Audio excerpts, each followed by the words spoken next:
Hey guys, it's Brandon. Got a little bit of Kibitz action going on here today. Just saw that Igor Geroyev 2 is on the ICC here, and it's not confirmed, but the general consensus is that this is pretty much most likely Alexander Morozevich, Super Grandmaster, and let's see, 2750 rated or something like that right now. So he's usually plays a lot of fun chess on the ICC, and he's a super strong blitz player. As you can see, he's got 2742 5-minute rating right now, which would put him probably at the top. And well, he's playing somebody much lower rated, 2157, Natasha on Fire from Russia. So what's going on in this game? We had a King's Pawn opening. A Trompovsky opening, with bishop takes h6, so things going on in the center right away. Bishop e6, knight bd2. So black has this pawn structure, and now has just gotten slightly weaker with the double pawns on the f file and the isolated pawn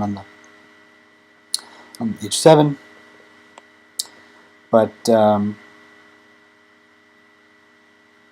he has the two bishops, so we'll see if he can come up with some play for that. Okay, bishop b4, putting the knight in a pin. c5. Okay, so going for some, now both knights in a pin, and knight takes d4 is now a serious threat. I'm not sure how you actually defend that. How you defend the d4 pawn now? Even if bishop e2 unpinning, then you'll have knight takes a bishop takes f3, knight takes d4. So maybe d4 is just falling here and getting a minute edge on the clock. Okay, that's a good idea. Bishop b5, counterpin on the knight here. So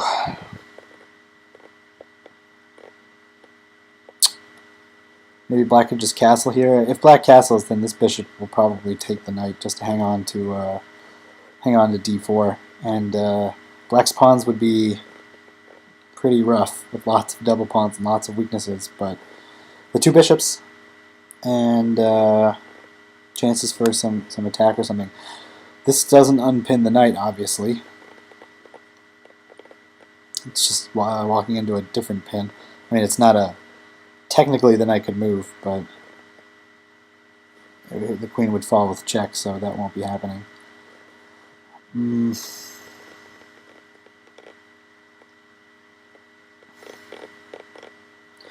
Okay, so with the move a3, could force to give white the double pawns here by taking on d3, queen takes, and then bishop takes f3, g takes f3. You could give white the double pawns, but I don't know if black wants to give both of his bishops up just to give white a slightly better pawn structure. I think his advantage in this position is the fact that, well, he's doing it. The fact that there are two bishops, that he has the two bishops, but he seems to be going in for it. So queen takes is the only move here, unless he just plays king f1, but that would just lose a piece for nothing. So we'll see if he goes in for knight takes bishop takes f3. Nope. Okay, he just goes for queenside castle.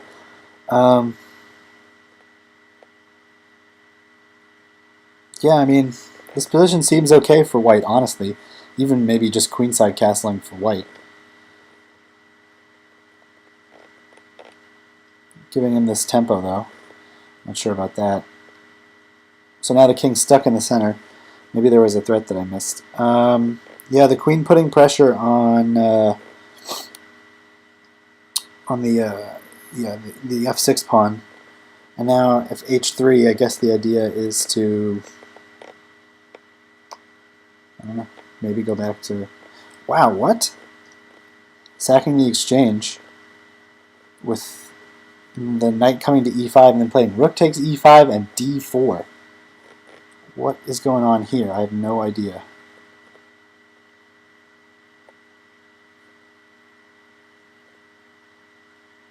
The knight is still pinned. What's the follow-up idea here? Yeah, f3, bishop h5 only move. What's the idea here? Queen d5? Is he just counting on this bishop being super strong on this diagonal? It's blockaded.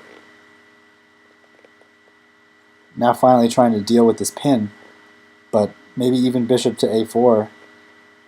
Yeah, I don't know. I mean, I don't think black really has compensation for this pawn, but we'll see. The king is still in the center, so now the queen coming into d5. Maybe now queen to a2 check is a threat. So he decides to keep his pawn structure intact. King's still in the center. Light squares over here could be really weak, but the bishop is sort of a tall pawn here at the moment. He's going to have to figure out some other way to get the bishop on the light squares. Maybe f6 at some point, and bishop f7 to get the bishop on the g8 a2 diagonal. But really the important factor at the moment is going to be the time here, because Natasha on fire, even though probably has an okay position, is down to 50 seconds to 2 minutes and 32 seconds. So got to come up with something here. Rook to d1, possible plan to escape the king on the king side. And now we see this f6 and now bishop to f7 idea probably will come in. This pawn on d4 is a pass pawn. Oh, okay, he goes bishop to e8, maybe wanting to put the bishop on b4 now with check. But now we see, of course, now white has gone on with this plan to just evacuate the king. And I think, yeah, this pass pawn is strong. I guess that was the other part of the compensation earlier that I didn't really mention, was that the d pawn is just a pass pawn. So, and it's protected by this bishop. On the other hand, is a4 possibly an idea with some move like rook to a1, a4, trying to chase the bishop off of the defense? I don't know. I guess now then he could go to c4, now chasing the queen around, and suddenly white's pieces are really passive, even though he's up in exchange. Black's pieces are just way more active here, and now he's pushing the h-pawn, creating some weaknesses on the dark squares, but it might be hard to take advantage of that. The queen's tied down to the rook, so the rook just gets out of the way. Now trying in the last 19 seconds to find some activity, I guess, with this rook. But, yeah, I'm not sure. Queen check. Okay, the queen blocking, and now picking up the a-pawn, so this bishop can never really be chased away. So that's nice. We'll always be protecting this passed pawn. And Natasha on fire actually just resigned. You can see here that with 16 seconds left and to 1 minute and 28, he just figures, I'm not going to be able to pull this off. There's no real attack. The pawn is strong. The king is sort of boxed in here. So yeah, the key moment here. Let's see where it was. Back a little bit. Yeah, rook takes e5 with the idea of just pushing this pawn, giving the queen access to d5, these light squares, and this is a passed pawn. So that was a very interesting exchange sack, the kind of stuff we see from Moro a lot. And yeah, he just found a way to play faster.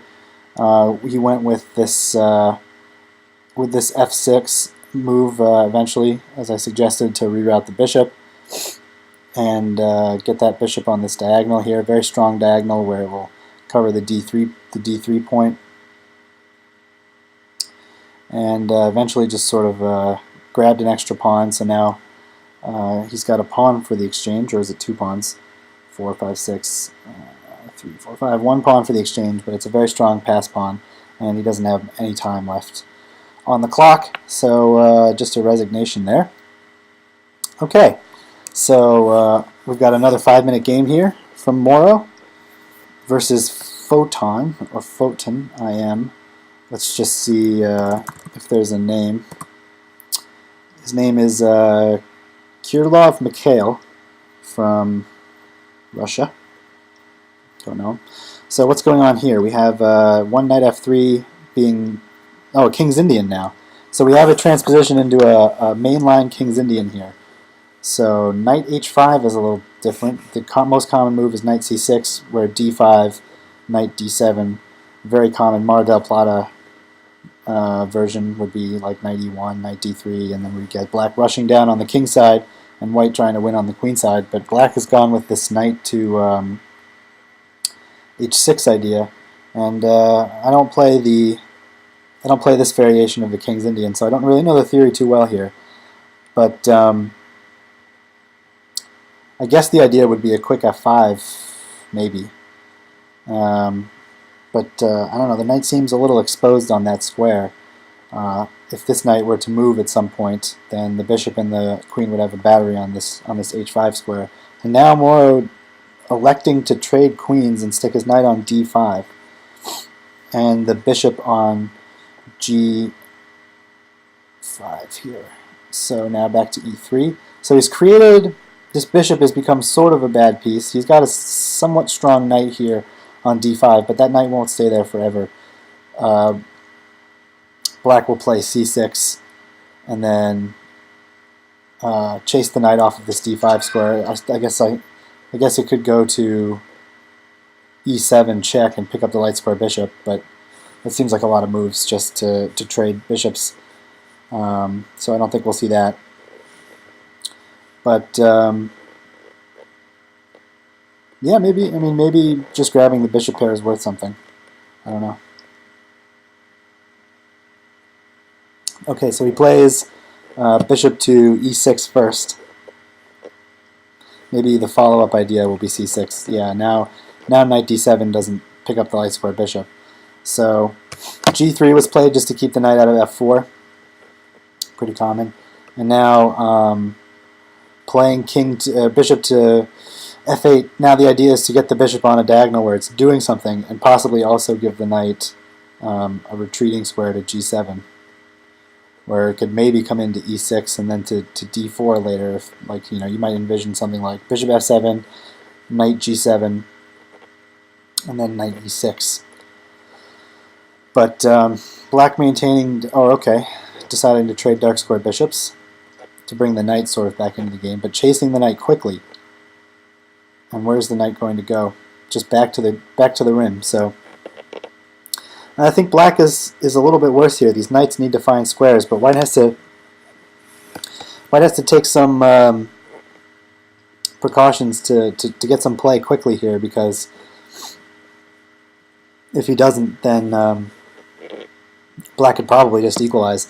But now with the c5 and knight to d2 adventure, he may be planning bishop c4 with the idea of, if takes, knight c4, and then coming into this very strong d6 outpost. So black lashing out with... oh, he's just offering the knight for the bishop. This was obviously an option too.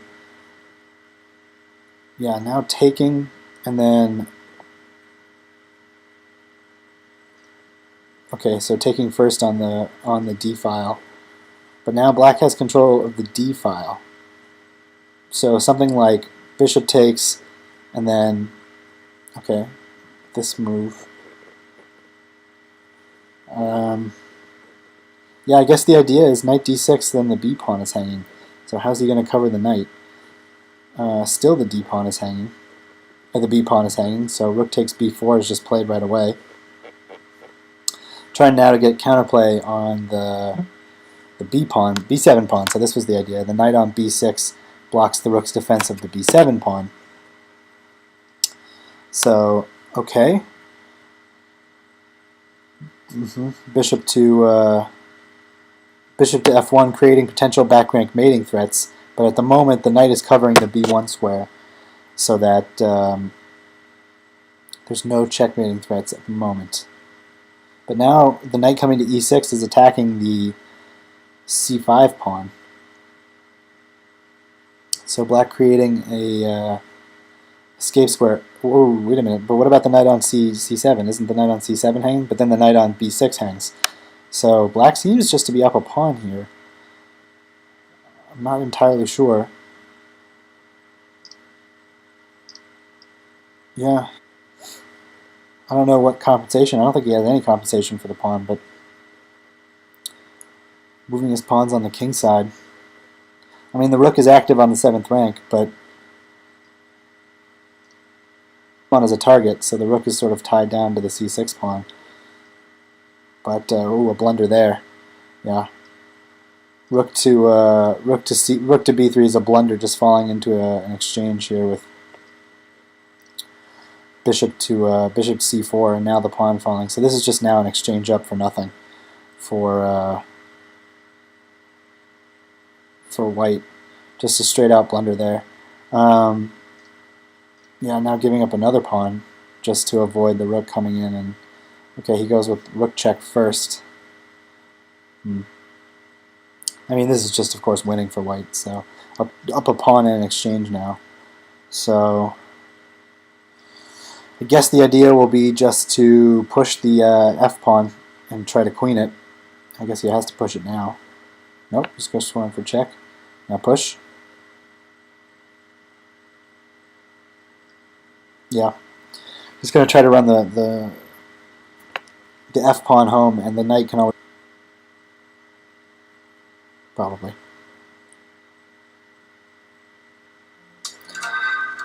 So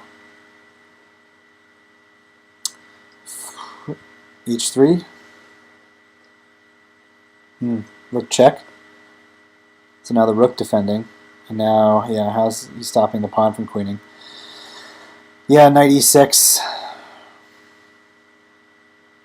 Maybe he would stop the pawn from queening. He just resigned. Yeah, knight e6. Maybe just rook g8 and resigns.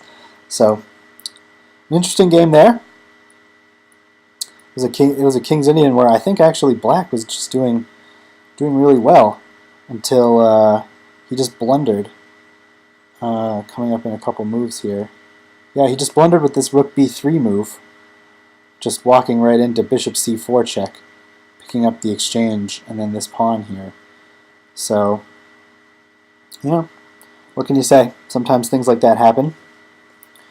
And yeah, we'll wait a little while here and just see if he comes up with another 5-minute game. His rating is so high that it sometimes takes a little while for him to find a game on the auto pairing. But let's see, Maxime Vachier-Lagrave is playing, so another very strong player. He usually plays bullet, so he's playing bullet chess here. But we'll just check out this game, and while we wait for Moro to find another game. A 1-minute game, so this is just sort of going to be up here. He's a very, very strong bullet player, as you can see. 2638 is very high on the 1-minute auto pairing rating.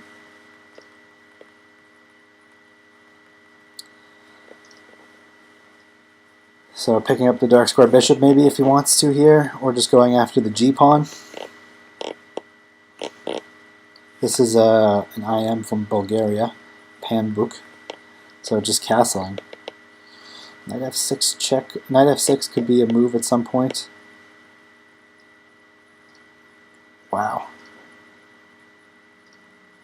Grabbing the... Oh! The rook was hanging at the end of that line, which black missed. So a nice sack there on f6.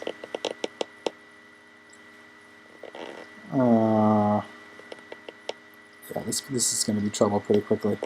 I mean, he's already just down 2 exchanges, so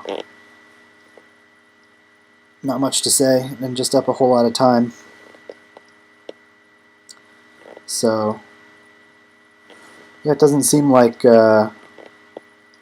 doesn't seem like Moro is finding another game. So maybe I'll just stop the video here, and if he does find another game, I'll start a new one and then upload that as a part 2. So yeah, if there's no part 2, then hopefully you guys enjoyed this, and if there is, then we'll see you at the other end.